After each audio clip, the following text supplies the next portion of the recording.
Alright, we're going to do a disk method volume problem here. It is find the volume of the region contained by y equals x minus x squared and y equals 0, and rotate about the x-axis. So first thing we need to do is figure out what this thing looks like. So we're going to draw a little graph here and see if we can figure it out. So let's put some tick marks on here. 1, 2, 3, 1, 2, 3. All the way around, so making an XY graph. So y equals x minus x squared. Where does that live here? So if we look at that, we can set it equal to 0, x minus x squared. Pull an x out, so x times 1 minus x. So it looks like it has x-intercepts at 0 and 1. So let's just kind of redo our graph here, since we know we're going to bind it by the y equals 0 or x-axis. So let's redo our graph and make it a little bit bigger. Okay, so here is 0, here is 1, and we know we've got points there. It's an upside down parabola. I'm assuming it goes right in 1/2 here, but it goes something like this.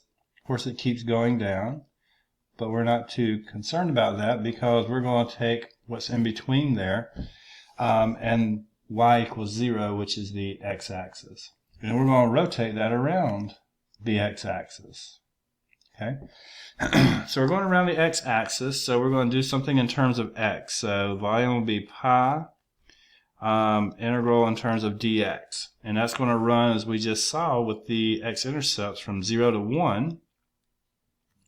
And the radius of that thing is x minus x squared. So x minus x squared, and that's the radius, so it's going to be squared.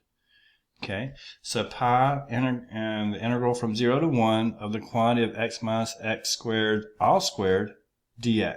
So the first thing we need to do is a little bit of FOIL. So if we FOIL x minus x squared, we'll get x squared minus 2x cubed plus x to the 4th, I believe, dx. So let me make sure that middle term is right.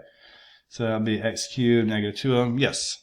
So we're going to integrate that. So we'll have pi times 1/3 x cubed minus 1/2 x 4th plus 1/5 x to the 5th. And that'll be from 0 to 1.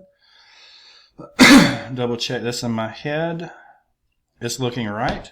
So we're going to plug in our boundaries. Let x equal 1. So that'll be pi times 1/3 minus 1/2 plus 1/5. And then minus when we let x equal 0, which will be pi times 0. So all that will go away. A little bit of common denominator here, so pi times looks like 2, 3, 5. We need a common denominator of 30. Okay, so this will be 10 over 30 minus 15 over 30 plus 6 over 30. So that's 16 minus 15. So that looks like 1/30th pi, so pi over 30 doesn't seem like a lot, but that looks like our area.